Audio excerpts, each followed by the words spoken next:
sabedoria que nós precisamos, porque é Deus que vai nos dar o discernimento. Nós estamos, irmãos, vivendo uma condição que Deus instituiu para toda a humanidade, que é a opção de escolha. Todos estão aqui por livre e espontânea vontade. Você pode estar aqui pela sensibilidade do Espírito no seu coração, eu creio, por necessidades que afligem a sua alma. Você tem desejo de resposta da parte de Deus. Então você vem buscar a comunhão dos santos, você vem se fortalecer, você vem encher o seu coração de fé, porque a fé vem pelo ouvir da palavra de Deus, porque você quer uma resposta da parte de Deus para a sua vida, para a sua casa, para alguém que você ama, ou para uma condição que você muitas vezes está sendo terceirizado. Você está orando, você está intercedendo por alguém, a sua vida está resolvida e glória a Deus por isso. Mas quando você vem à casa de Deus, você vem buscar e deve vir buscar instruções da parte de Deus.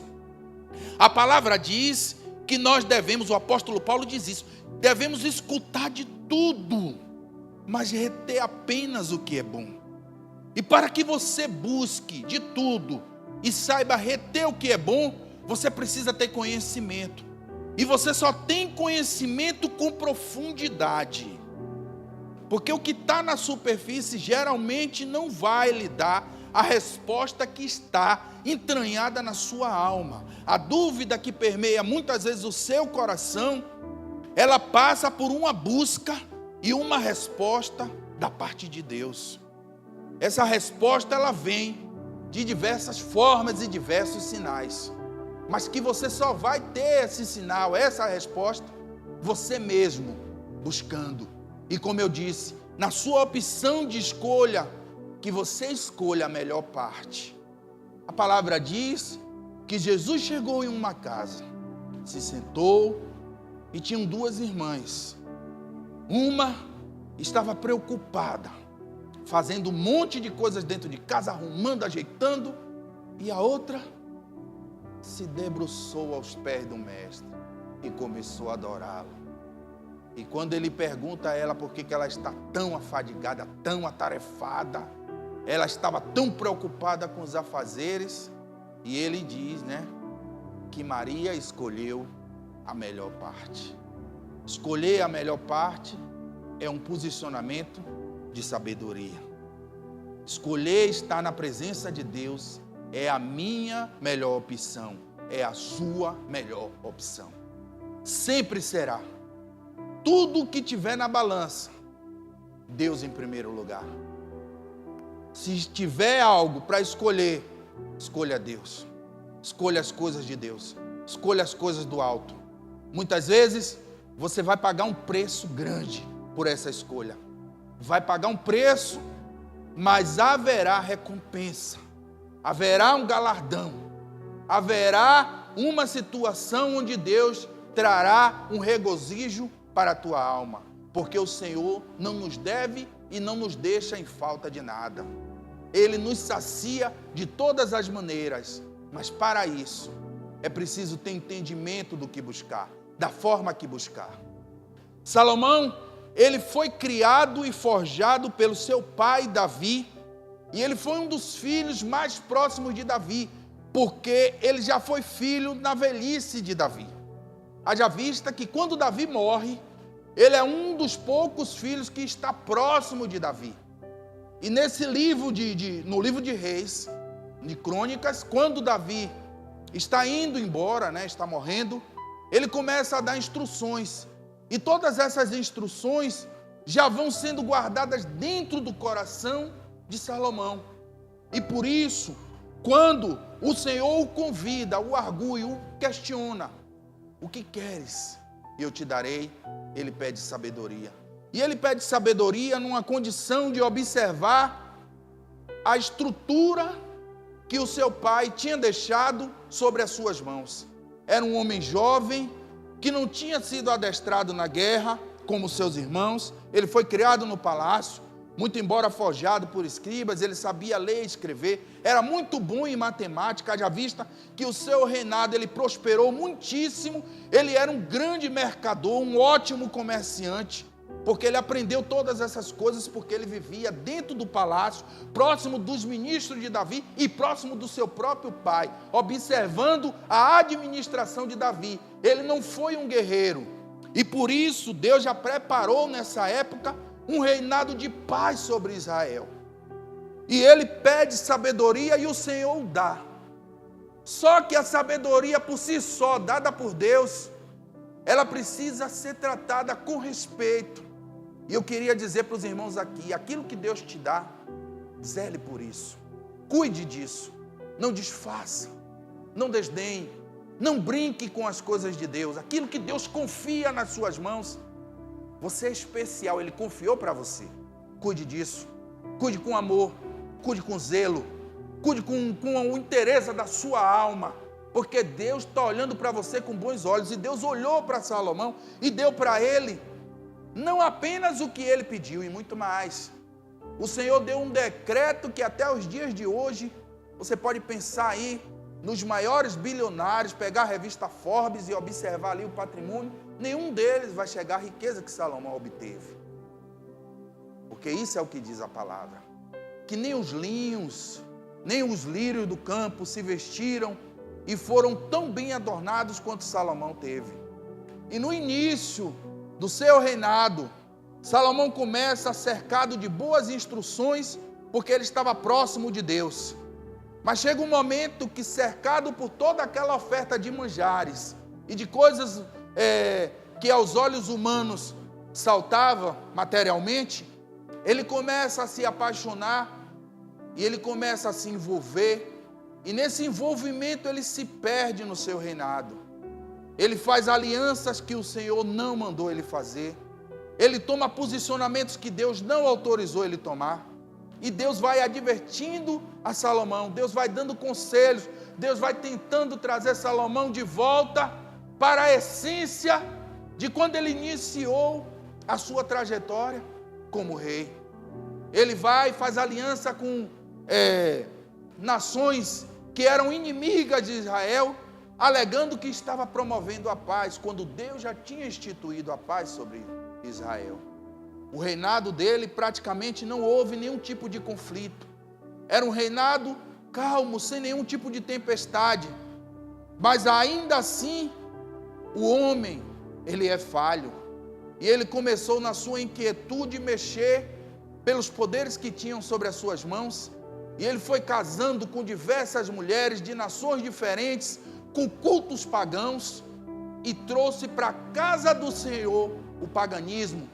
Trouxe para a casa do Senhor uma mancha, trouxe para a casa do Senhor coisas que eram abomináveis aos olhos de Deus, a idolatria, o incenso que não era um incenso santo, mas era um incenso a deuses estranhos, o culto de mortos, a celebração, dizendo que aquela pessoa que morreu ainda voltava, porque ele se relacionou com egípcias, com persas, com mulheres de diversas nações, alegando que estava trazendo paz, mas tudo aquilo movido por paixão.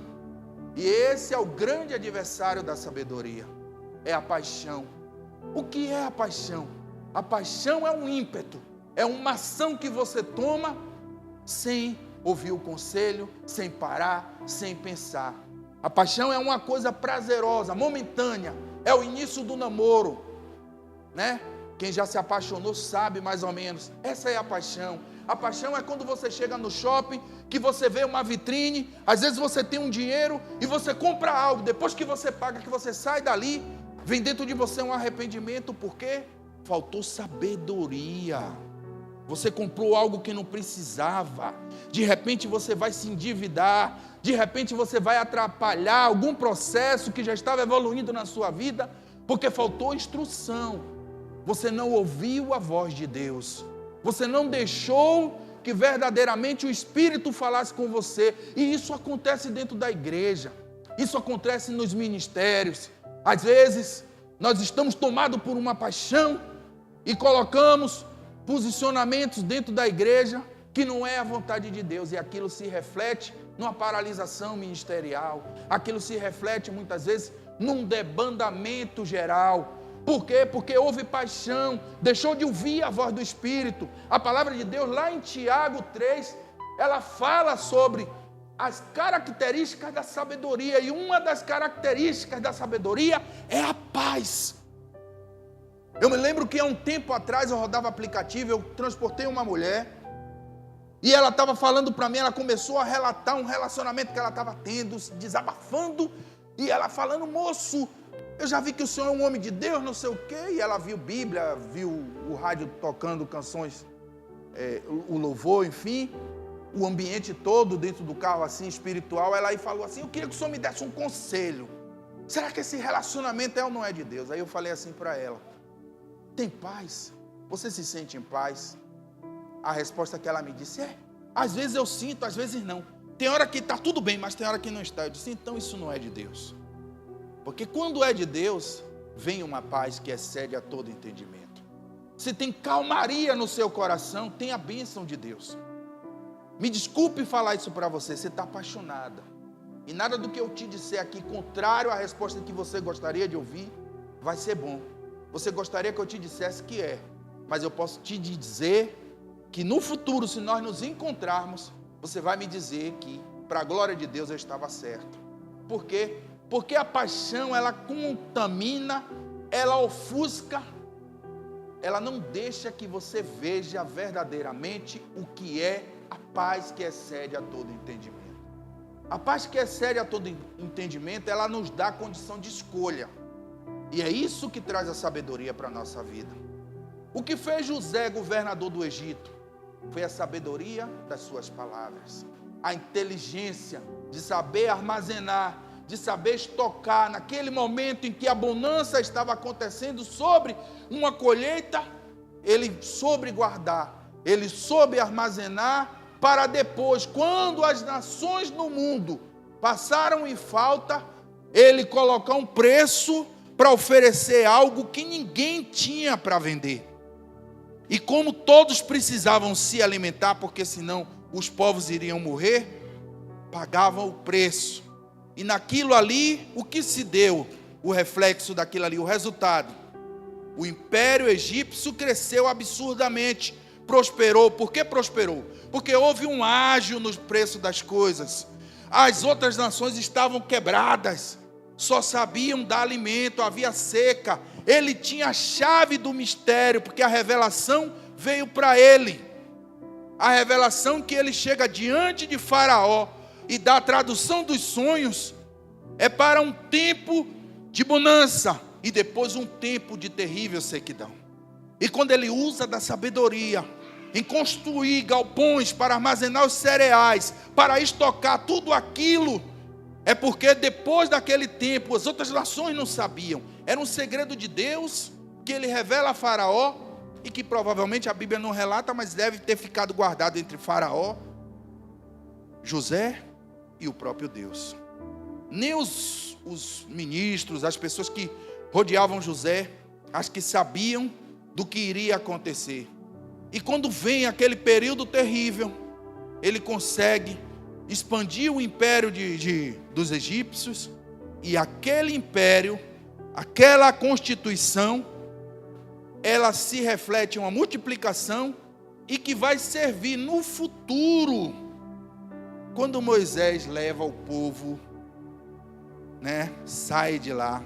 A Bíblia diz que Moisés leva com muitos bens, que Faraó libera todas as coisas. Aquilo ali é a multiplicação que Deus deu sobre o governo de José. E esse governo foi pautado na sabedoria. A sabedoria de saber escolher a melhor compra, a hora certa de fazer as coisas, ouvir a voz de Deus, a hora certa de tomar as decisões certas, de não ficar preso a situações e ouvir o coração, porque esse próprio Salomão, ele no livro de Provérbios, ele diz que enganoso é o coração do homem.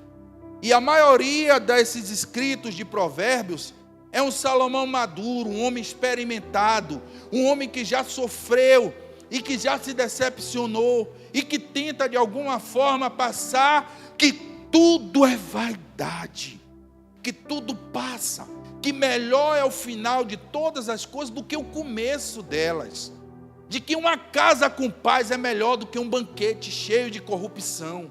Às vezes você tem uma casa com pão seco, mas está todo mundo em paz.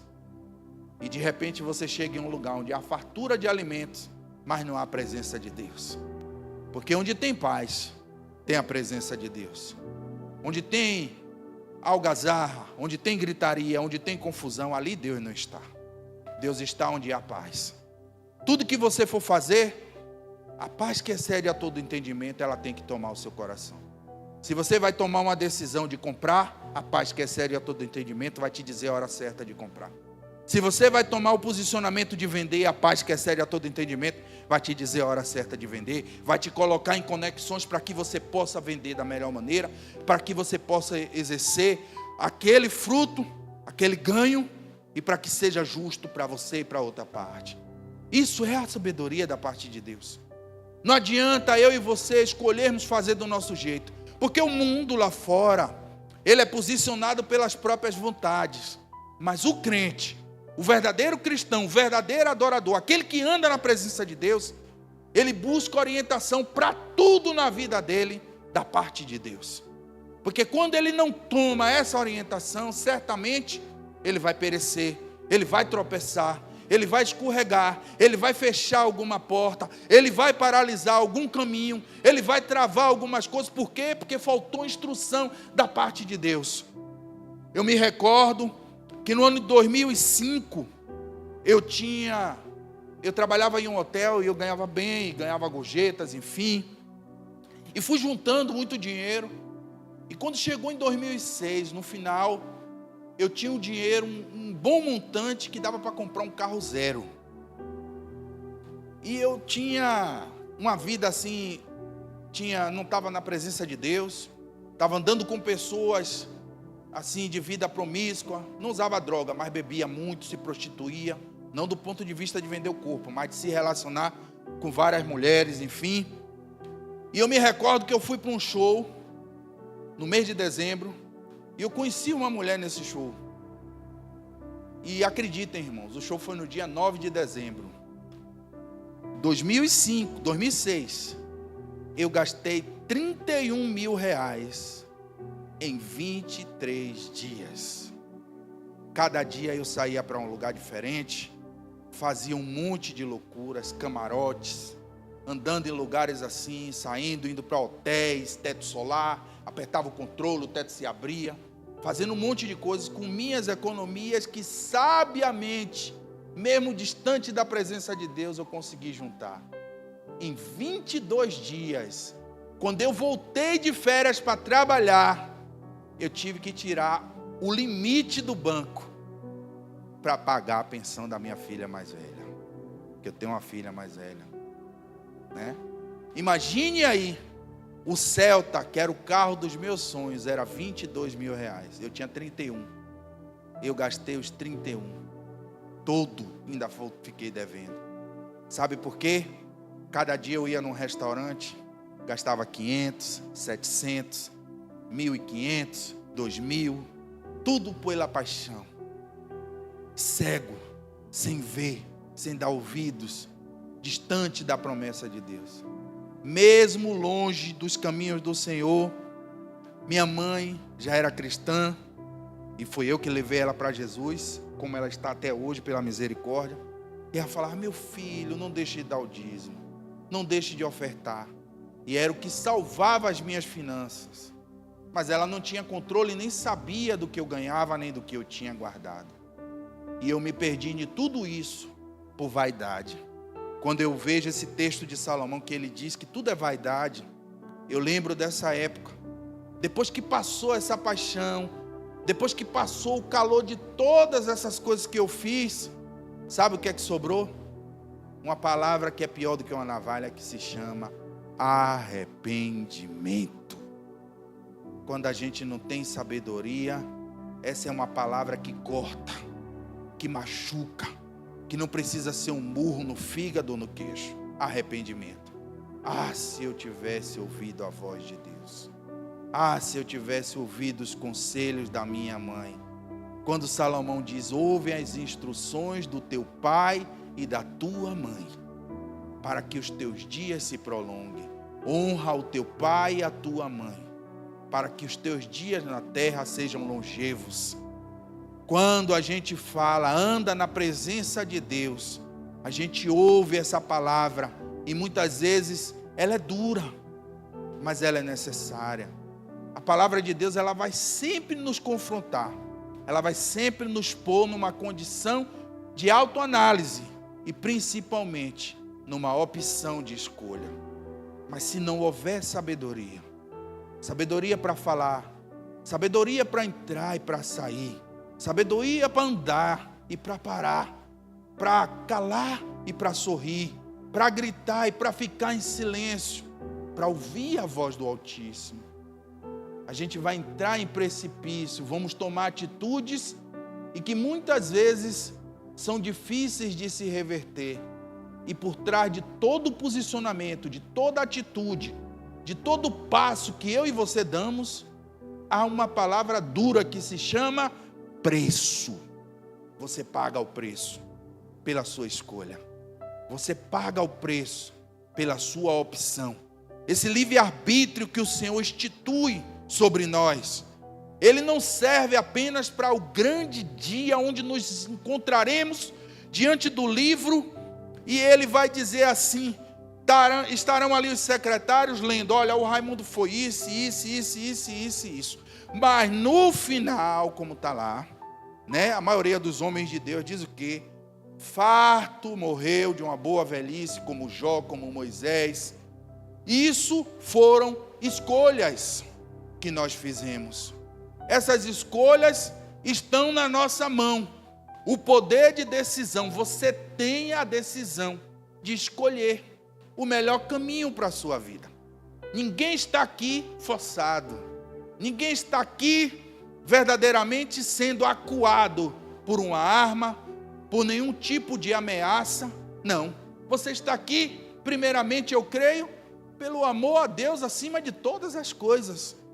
Mas depois, pelas necessidades que afligem a sua alma. E em terceiro lugar, uma reflexão que você faz, que ainda que a sua vida esteja passando por diversas lutas, você tem a lucidez de que o mundo lá fora é bem pior do que você estar na presença de Deus. E essas opções de escolhas, elas vão representar o ônus no futuro. Na volta de Jesus vai representar o preço que você paga hoje por abnegar a sua vontade, o desejo da sua carne, a sua opção de escolha, como você escolheu, igual a Maria, está na presença de Deus, ela vai refletir se você perseverar até o fim, em uma porta celestial aberta, eterna, sobre a tua vida. Porque o destino e o principal objetivo de estarmos na presença do Senhor não é para conquistarmos coisas aqui nesse mundo, não é para sermos bem-sucedidos aqui, mas é para levarmos uma vida onde teremos aflições, onde seremos muitas vezes atingidos, afligidos, acuados, atormentados, mas precisamos nos revestir de bom ânimo, para que naquele grande dia possamos ouvir: servo bom e fiel, foste fiel no pouco, sobre o muito te colocarei. Entra no gozo do teu Senhor, entra no gozo do reino celestial, terra esta que foi preparada desde a fundação dos tempos, para você morar. Entra, passeia por essas ruas de ouro, entra, toma banho nesses rios de cristal, desfruta daquilo que Deus preparou. Essa é a grande motivação, a grande opção de escolha, esse é o grande motivo, o grande anseio da nossa alma. Mateus 6,33 diz: buscai, pois, primeiro o reino de Deus e a sua justiça. E essa é a motivação, essa é a maior instrução: buscar primeiro a presença de Deus, buscar primeiro o conselho de Deus, buscar primeiro a orientação da parte de Deus, porque é do Senhor que vem a resposta certa. Eu posso ser para alguém um espelho, um exemplo, mas eu posso não ter a resposta certa. Alguém pode ser para mim o meu mentor, a pessoa pela qual eu me inspiro, ou eu acho que poderia seguir um caminho, Mas ainda assim essa pessoa terá falhas, terá erros, tomará decisões não tão certas. Mas diante de Deus, buscando dele, sempre a resposta é a melhor. Sempre a orientação é a perfeita, porque ele é o plano perfeito. Diga glória a Deus. Louvado seja o nome do Senhor. E ser um servo que ouve muito mais do que fala. Tudo na nossa vida tem um sentido. Deus nos deu uma boca, mas nos deu 2 olhos e 2 ouvidos. O que é que nós temos que fazer? Olhar e ouvir mais, e falar menos. Porque se a gente ouve, a gente toma instrução. Se a gente olha, a gente vê o exemplo. Olhar, ver pessoas que estão claudicando, que estão tropeçando, e dizer: meu Deus, eu não quero aquilo para a minha vida. Ainda que eu não esteja na posição que o Senhor tem planejado para a minha vida, mas me aperfeiçoa, cuida dos meus caminhos, me dá instruções, me orienta, me mostra a forma correta de te agradar, de te louvar, de buscar a tua face, de obter do Senhor a resposta para a minha alma, o que é melhor para a minha vida, porque eu não me conheço, mas tu me sondas e me conheces, tu me esquadrinhas, tu sabes tudo de mim. Não existe palavra que eu possa falar. Às vezes eu começo a minha oração dizendo isso para Deus. Qual palavra? Que oração? Que adoração? O que eu poderia, meu Deus, apresentar ao Senhor que o Senhor já não soubesse? Até o meu respirar o Senhor conhece. A minha forma de olhar, até a minha forma de puxar o ar, tu sabe com propriedade. O Senhor conhece por trás e por diante. E quando eu digo, me sonda, Senhor, não é para que o Senhor me conheça, porque tu já me conheces. É para que o Senhor revele quem sou eu a mim mesmo. Para que eu possa tomar a verdadeira decisão. Para que eu possa optar pela melhor escolha. Para que eu possa buscar a melhor forma de alcançar o alvo, que é ser achado na graça dos teus olhos. Esse é o grande objetivo que precisamos. Ser achado em graça na presença de Deus. Todos os homens e mulheres de Deus que tiveram a sua sorte mudada, eles provocaram em Deus a graça. Existe uma graça em você. Muitas vezes ela está ofuscada, muitas vezes ela está escondida, mas existe uma graça em você. Essa graça, ela pode estar no seu dom de servir, no seu dom de adorar, no seu dom de falar, no seu dom de apresentar alguma coisa na presença de Deus, na casa dos santos, ou para dar testemunho do seu comportamento diante da sociedade, diante da sua família. Essa é a graça. É a graça que vai na hora difícil, na hora da luta, te dá sabedoria para respirar, para pensar 2 vezes, para analisar com frieza, não deixar a paixão. Lembra do que eu falei do Raimundo, de 2005? Que em um mês gastou 31 mil reais, e era muito dinheiro, viu? Não era pouco, 2005. Estou falando de quase 30 anos atrás. Então, é preciso ser sábio, é preciso ter conhecimento na presença de Deus. E ao invés de estar buscando influenciadores, pessoas que têm uma palavra, muitas vezes, que sai de si próprio. Pessoas que têm uma orientação que é carnal, não é espiritual. Que não está em linha com a palavra de Deus. Que não está pertinente com o altar do Eterno. Foge disso. Sai desse caminho. A igreja, ela precisa se movimentar em uma busca, onde eu não posso querer tudo pronto e mastigado para apenas engolir. Eu preciso preparar o alimento. Eu preciso preparar. Eu preciso saber o tempero que eu vou dar a esse alimento. Porque aí, quando eu saborear esse alimento, eu vou saber como ele ficou e a forma que eu usei. A técnica, a estratégia. E isso serve para tudo na nossa vida. E a igreja, muitas vezes, no geral, ela se comporta de uma forma de esperar que o pregador, que o louvor, que o culto te entregue tudo pronto. Terminou, eu vou para minha casa. Mas quando vem a luta, quando a tempestade vem, ela vai estar como estavam aqueles homens, sem conhecer Jesus, sem conhecer o poder de Deus, sem saber ao ponto de um olhar para o outro e de uma forma espantosa, e para mim até, eu acho assim, era necessário, mas eu acho uma forma ridícula, quando eles olham e dizem: quem é este, que até o vento e o mar lhe obedecem? Depois de Jesus ter feito uma multiplicação de pães e peixes para uma multidão de quase 15 mil pessoas, porque a palavra diz que não contados homens e crianças e apenas mulheres tinham 5 mil. Se você colocar que tinha ali casais, e que naquela época o povo procriava sem nenhuma parcimônia, muito embora não tivesse um Bolsa Família, mas tinha muitos filhos, as famílias eram grandes, então tinha mais de 15 mil pessoas, porque se tinha 5 mil mulheres, e os homens? E quando Jesus vai e anda com aqueles homens no barco, eles olham uns para os outros e dizem: quem é este? Depois que Jesus acalma o vento e aquieta a tempestade, eles se perguntam: e por quê? Porque eles não tinham conhecimento de quem era Deus. Eles não sabiam quem era o Messias. O que é que a palavra diz do caminho de Emaús? 2 homens caminhando e falando. Você viu no Bocão hoje? Trazer para a realidade de hoje, né? Mataram um homem lá em Jerusalém, enforcaram. E Jesus do lado deles, olhando para ele: você não está sabendo? Você está desinformado, você está em que mundo? E aquele homem que eles estavam dando como enforcado era o Messias ressuscitado.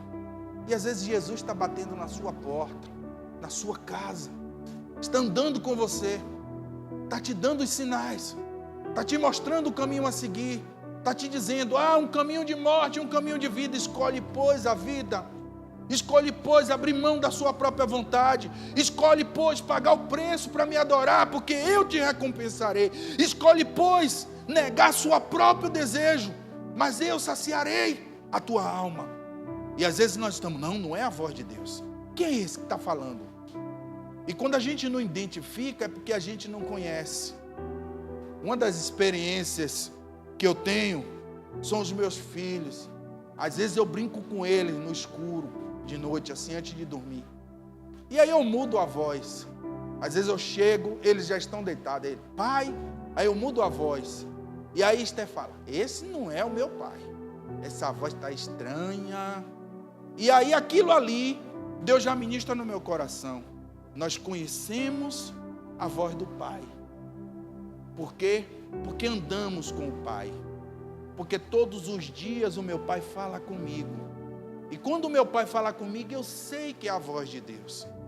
E quando eu sei que é a voz de Deus, eu escolho a melhor parte. Aí entra a sabedoria. Aí entra a melhor opção. Aí entra fazer a coisa certa. Aí entra abrir mão da minha própria vontade. Aí entra Mateus 6,33. Aí entra Tiago 3,17. A paz. A paz. Porque a palavra de Deus é a voz do Altíssimo. A voz que uma criança não tinha identificado, mas que um sacerdote, que um dia teve intimidade na presença de Deus, ele se recorda. Porque o que é que a palavra diz lá em 1 Samuel? Samuel, Samuel. E ele não sabe quem é, porque ele era uma criança. Ele não tinha ainda ouvido a voz do pai. Samuel, Samuel. E Samuel vai lá até ali. Pois não, Senhor, o Senhor me chamou? Não, meu filho, vá dormir. Samuel, Samuel. Pois não, Senhor, o Senhor me chamou? Não, meu filho, vá dormir. Quando ele vai, há uma memória que vem daquele homem que estava distante das práticas espirituais, que deixa os seus filhos se prostituírem dentro da casa, que faz um monte de coisas abomináveis aos olhos do Altíssimo, mas vem nele a memória, é Deus que está falando com ele. E quando Samuel vem pela terceira vez, ele diz: Samuel, vai e deita. Quando você ouvir, você vai dizer: fala que o teu servo ouve. Isso significa o quê? Significa que eu preciso dar ouvidos à voz de Deus. Significa que eu preciso tomar conselho com a palavra de Deus.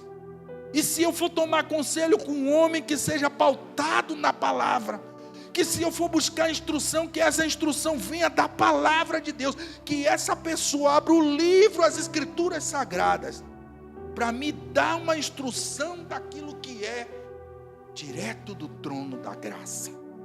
Porque se eu deixar, eu vou buscar conselho com uma pessoa, e eu acho que ela é o suprassumo do conhecimento, do entendimento, da cultura, seja lá do que for, e eu tomar aquilo como verdade absoluta, o que ele me disser eu vou absorver, e eu vou tomar como decisão. E a sabedoria implica em saber decidir, são as decisões, como está lá em Amós: andarão dois juntos se não estiverem de acordo? Quando há esse desacordo, é o quê? Palavras contrárias, são muralhas, são linhas de raciocínio diferentes. E quando dois estão de acordo, o que é que acontece?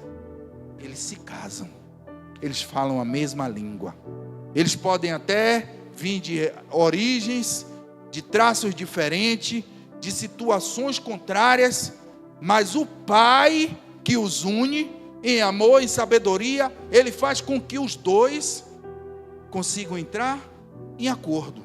Esse acordo é o quê? É a instrução de sabedoria. E essa é a grande palavra. Seja sábio, busque o conselho da parte de Deus. Até mesmo quando você for buscar uma orientação da parte dos homens, pergunte a Deus se aquilo vem do Senhor. Pesquise em Deus, se deixe influenciar em Deus. Ouça de tudo, mas retenha o que vem do alto, retenha o que vem da palavra. Não fique buscando uma palavra aqui, outra ali. Não, ouça, mas retenha o que vem da parte do Senhor, porque essa instrução, ela vai ser verdadeiramente a tua estrutura, ela vai pavimentar o seu caminho. E eu posso lhe garantir com certeza, se for da parte de Deus, você será bem-sucedido. Fique de pé em nome de Jesus. Receba essa palavra. Seja sábio em buscar o Senhor. Seja sábio em buscar a orientação da parte de Deus. Ainda que isso te custe, mas busque do Senhor. Ouça a voz de Deus. A voz do homem, ela pode ser até apenas e tão somente uma confirmação, um sinal. Como diz lá no Salmo 86, versículo 17. Davi pede um sinal do favor de Deus. O homem pode confirmar com sinais, mas a verdadeira bênção, a verdadeira manifestação, a bênção que enriquece, não acrescenta dores, a paz que excede a todo entendimento, ela vem da parte de Deus. Esse é o maior conselho que você pode tomar. Amém? Eu gostaria que você sabiamente, se ouve do seu coração, Deus proveu na sua vida e de alguma forma você quer se apresentar com alegria, porque a palavra diz que cada um contribua com alegria, não com tristeza, com aquilo que está no seu coração, de ofertar, de votar ao Senhor, que Deus nos conhece, nos sonda. Você tem a liberdade de sair do seu lugar, de ofertar na casa de Deus. Você tem a liberdade também, se for o seu desejo, de tomar posse de um carnê de mantenedor dessa obra. Você tem a liberdade de vir apenas com o desejo do seu coração e tocar não por idolatria, mas como um voto entre você e Deus, nesse gasofilácio, e você fazer o seu acerto e o seu combinado entre você e Deus, e Ele vai te honrar segundo o entendimento do seu coração e a disposição voluntária do seu coração. Nesse lugar, você é voluntário a ofertar. Você oferta por amor, com voluntariedade. 1 Crônicas 29 diz que Davi leva toda a sua casa voluntariamente, com o melhor. Saia do seu lugar, oferte, tem os cartões, a máquina de cartão, fique à vontade. E se você não tem, não se sinta constrangido nem entristecido, mas que Deus prospere o desejo do seu coração, para que você possa ofertar, para que você possa ser um mantenedor da casa do Senhor, porque a casa, a obra de Deus, ela precisa ser mantida, e o mantimento dessa casa é pelas colunas. E as colunas da casa do Senhor somos eu e você. Amém? Fique à vontade em nome de Jesus.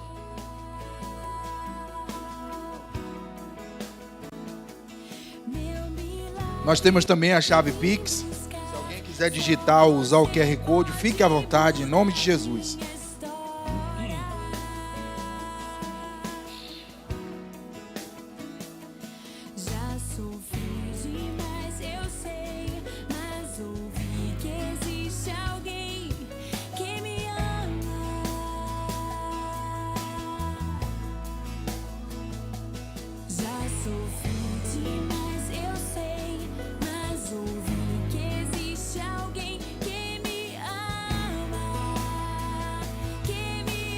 Aleluias. Louvado seja Deus. Glória a Deus.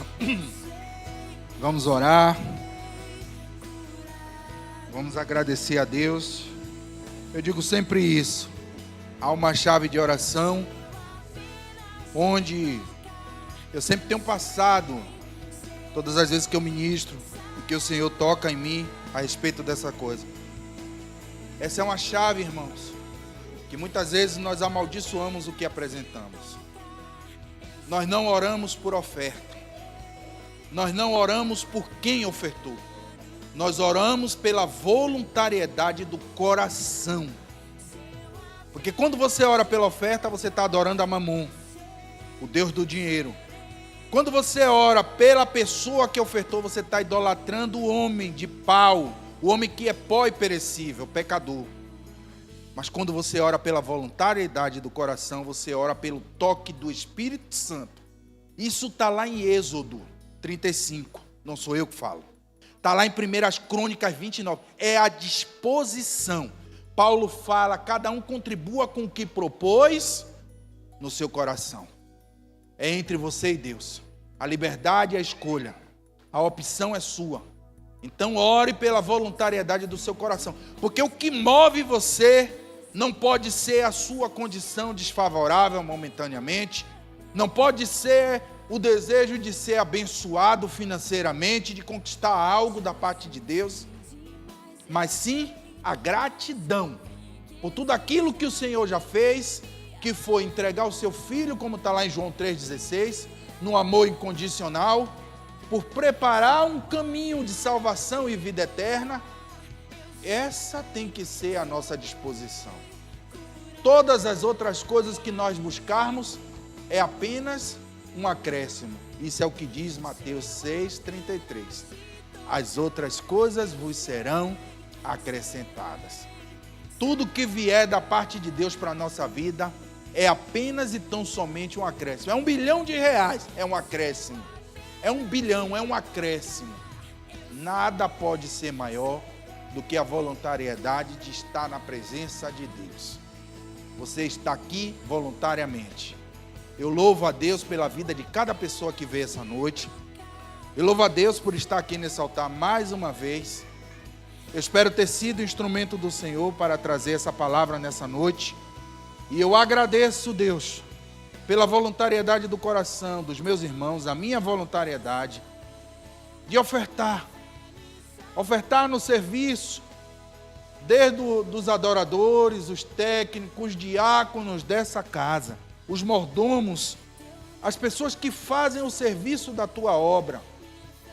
Eu louvo e agradeço pelos sacerdotes, os apóstolos, por todos os pastores, pelo pastor Israel, a quem eu peço saúde, pela pastora Aline, que eu também peço saúde, pela sua família, que o Senhor guarde o coração de Isaac, tire as paixões desse mundo do coração de Isaac, traz aquele menino para a tua presença, meu Deus, em santidade, traz a honra sobre a casa do teu servo, o pastor Israel e a pastora Aline, abençoa Arthur, blinda a vida da missionária Sofia, aquela menina tem um chamado, meu Deus, especial, cuida dela, Senhor, para que os olhos altaneiros, a inveja não permeiem sobre ela, para que nenhum laço do inimigo possa calçar os pés de Sofia, mas que ela possa ser um instrumento do Senhor.